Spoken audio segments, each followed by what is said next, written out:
Olá pessoal, estamos de volta com mais um vídeo para vocês e hoje nós vamos falar um pouquinho sobre sono.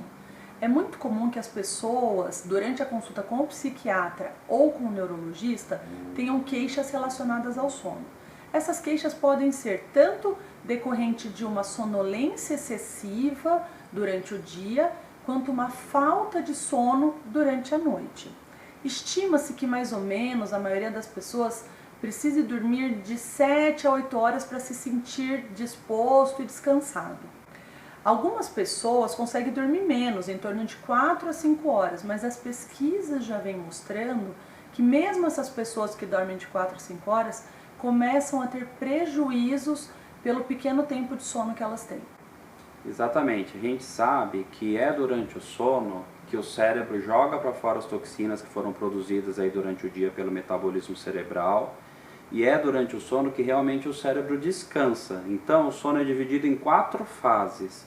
Nas fases mais profundas do sono, que é a fase 3 e a fase 4, é quando o cérebro realmente ele desliga, como se fosse um computador aí hibernando, para descansar as memórias e a cognição para funcionar bem no dia seguinte.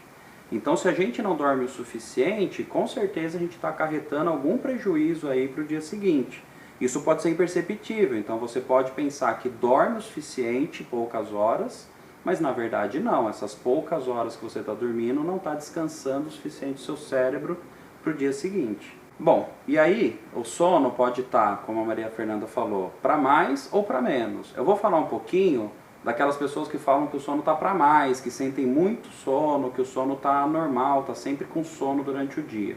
E ela vai falar um pouquinho depois sobre a insônia, que é a dificuldade do sono que algumas pessoas têm, o sono para menos. Sobre o sono para mais, vou falar aqui para vocês então da sonolência excessiva diurna e da narcolepsia. Sonolência excessiva diurna é aquela pessoa que está sempre com sono, tá o dia inteiro bocejando, o dia inteiro se sentindo cansada, sonolenta, querendo sua cama. Isso acontece porque o sono está insuficiente.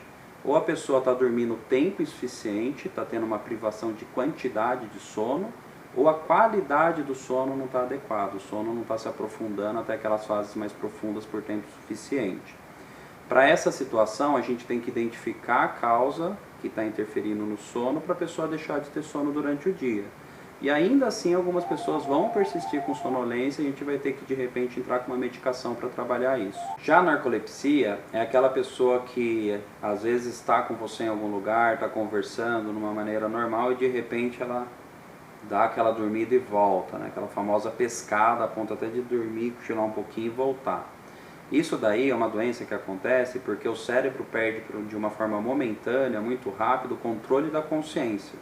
Então a pessoa cai no sono e volta imediatamente depois. E é uma doença bem curiosa porque ela pode vir também com uma outra entidade chamada cataplexia. Olha que coisa maluca. A pessoa, quando tem um estímulo emotivo muito grande, por exemplo, quando ela vai dar uma risada, acha alguma coisa engraçada, ou quando ela está muito feliz, o corpo desliga o controle do movimento e mantém da consciência. Então a pessoa ela paralisa inteira e fica acordada vendo tudo que está acontecendo e daqui a pouco os movimentos voltam a recobrar.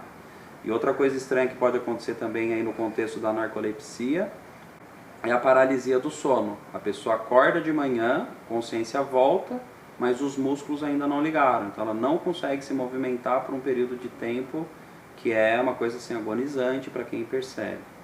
Enfim, a narcolepsia também tem tratamento, tem medicações e estratégias para a gente contornar esses sintomas e não deixar que isso atrapalhe a vida da pessoa. Bom, o Saulo falou um pouco sobre dormir demais e eu vou falar um pouquinho agora sobre o dormir de menos, que seria a insônia. Quando a gente tem uma insônia, 80% dos casos de insônia são o que a gente fala de insônia secundária, ou seja, é alguma medicação ou alguma substância ou algum transtorno psiquiátrico ou neurológico ou um transtorno respiratório que estão ocasionando a minha insônia. Apenas 20% dos casos vão corresponder ao que a gente fala mesmo de uma insônia primária, que não sofre influência de nenhum outro fator. Dos 80% dos casos de insônia secundária, 44% estão relacionados aos transtornos psiquiátricos. É muito comum hoje em dia a gente sacrificar o nosso sono em prol de outras coisas da nossa vida. Por exemplo, eu tô cheia de coisas no meu trabalho, então o que eu vou fazer? eu vou dormir menos porque eu consigo terminar e colocar meus projetos em dia. Eu tenho prova na faculdade, eu vou dormir menos porque assim eu consigo estudar. E aí as pessoas tentam, então no final de semana eu tiro o atraso. O grande problema é que não é bem assim que funciona. Quando chega no final de semana eu posso dormir inteiramente o meu sábado e o meu domingo. Se durante a semana eu tenho um padrão de sono muito oscilante, eu não vou descansar por completo. É igual quando eu tô com muita fome e ao longo do dia eu vou comendo, beliscando algumas coisinhas durante todo o meu dia. A fome pode até passar, mas eu nunca estou completamente saciado. Eu preciso de várias horas de sono, de 7 a 8 horas, por vários dias, para eu me sentir de fato descansado. Quando a gente está falando de insônia secundária, nós estamos falando na verdade de um sintoma. É como se fosse a febre dentro de uma dor de garganta. Se eu tenho uma febre no meu organismo, eu preciso estar descobrindo qual é a causa do aumento de temperatura do meu corpo. Enquanto eu não tomar um antibiótico para minha dor de garganta, a febre vai continuar a aparecer mesmo que eu tome um Anador. É a mesma coisa com a insônia. Se eu tomo um remédio para dormir, mas eu não estou vendo que causa está por trás disso daí, eu vou continuar tendo que tomar o remédio e quando eu não tomar, eu não vou dormir porque eu não estou tratando a causa da minha insônia. Então, a gente tem que tomar muito cuidado. Muitas vezes as pessoas chegam aqui já tomando algum remédio. Eu peguei da minha vizinha, funcionou. Trouxeram melatonina lá dos Estados Unidos, eu comecei a tomar. Eu tinha esse remédio em casa, estava me dando sono, eu comecei a usar. Mas a gente tem que tomar muito cuidado, porque grande parte não, a maioria das medicações usadas para insônia causam dependência. Então o organismo vai acabar ficando viciado e vai desenvolver uma tolerância, o que vai exigir que no futuro eu precise cada vez mais de doses maiores para estar combatendo, para estar conseguindo dormir adequadamente. Se a gente for olhar, se você pegar na tua casa umas 9 horas da noite e abrir a janela, você vai ver como a gente tem um excesso de luminosidade hoje em dia. Antigamente, a hora que escurecia, escurecia.